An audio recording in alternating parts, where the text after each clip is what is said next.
तर नमस्कार मित्रांनो, गुड मॉर्निंग. आपल्या शीतला आणलं आहे इथं म्हणजे ह्या लिंबाच्या झाडाखाली आणलं आहे. आपल्या लाल कॅनी पेरपाशी आणलं आहे तिला, कारण की ती आज बहुतेक वेल वाटत आहे. मग त्याच्यामुळे तिला इथं आणलं आहे, कारण की तिथं थोडंसं शेण आहे ना, आणि आजूबाजूला गुरं पण आहेत. आणि मी 1-2 दिवस झाले तिथलं शेण नाही काढलं, कारण की आपल्याला नवीन गांडूळ खताचा बेड टाकायचा. म्हणजे आपण जिथं बेड टाकला गांडूळ खताचा, तर त्याच्या बाजूला बेड टाकायचा. तर त्याच्यामुळे मी 1-2 दिवस शेण काढलं नाही तिथलं. तर तिथं शेण पण आहे आणि तिथं थोडंसं लक्ष द्यायला आपल्याला लांब पडते ना ते शेड.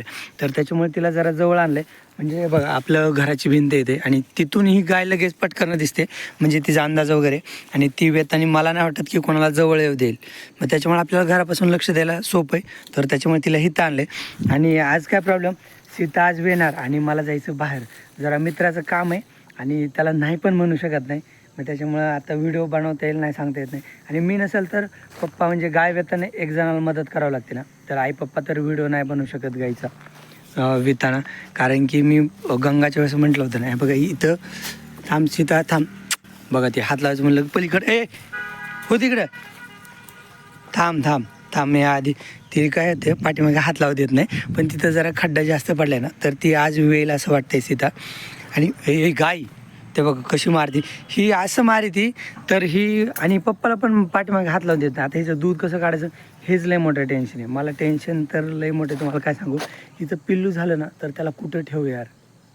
त्याचे घरात फरशून पाय टाकतात वगैरे, त्यांनी जर गोमूत्र केलं ना आणि आपण लय वेळ लक्ष नाही दिलं, तर वासराचे फरशून पाय टाकतात आणि पाय मोडायची भीती असते.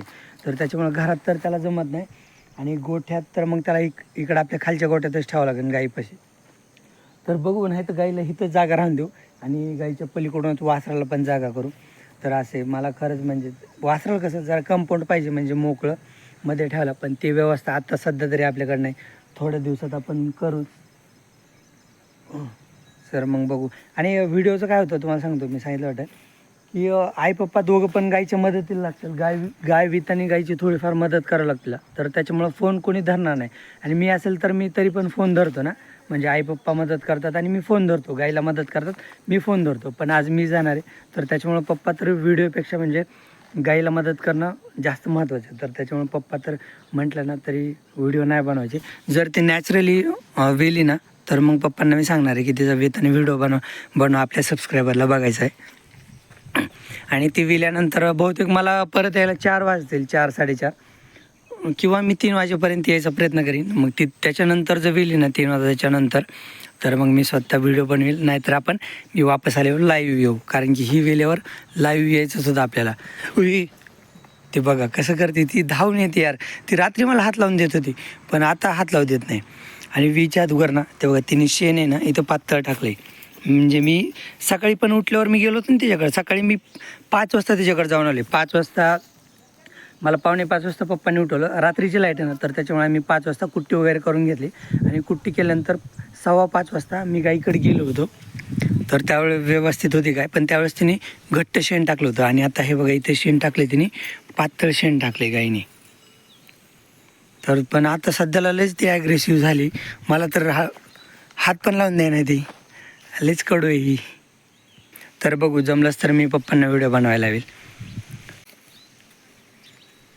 सीता मारायचे काय? हा, ती मला तर मारायलाच लागली. सीता ते बघा, आता ती पप्पांना तर हात पण लावून देत नाही, मला तरी थोडीफार हे करते बघा. आणि वृंदा कशी आपल्या घरच्या जुन्या गायत ना, कशा हात वगैरे लावून देतात. तर ते बघा कशी अनकम्फर्टेबल होती, लगेच महागे सरकती, नाही तर मारायला येते. पण पप्पा तिला सारखं सांभाळतात, तर त्याच्यामुळे ती पप्पांना मारत नाही, पण महागच सरकते बघा हात केला की. आणि बाकीच्या गायात ना आपल्या जुन्या गाया नुसतं हात केला तरी चोळायला लगेच जवळ येतात. तर ही जरा परेशान करते माणसाला. बघा, बाज काढायची का पप्पा?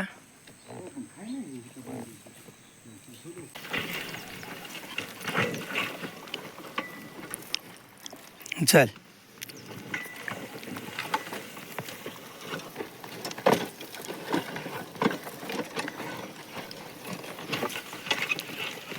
असेच चालू आहेत आपले गाजरं काढायचे.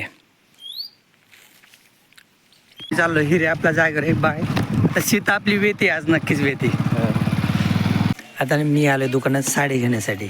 तर हे माझा मित्र साडी घेण्यात एकदम एक्सपिरियन्स, म्हणजे त्याला आता एक्सपिरियन्स आला आहे, त्याचं लग्न वगैरे झालेलं आहे ना, तर त्याला चांगला एक्सपिरियन्स आलेला आहे. तर त्याच्यामुळे आता आपण आलो साडी घेण्यासाठी. तर तेच ह्याच्यामधून दुसरा कलर सांगितला आहे. तर चॉईस मी एकदा वहिनींना व्हिडिओ कॉल केला होता की साडी बघा म्हणून, आणि त्याच्यानंतर आता कलर बघतो दुसरा आहे. तर मला तर काही कळतच नाही तो साड्यातला आहे. आता ही एक कलांजली पैठणी, तर हे कलर मागितला होता. तर ह्याच्यातून बघायची का तुम्हाला? बरं बघा चालेल.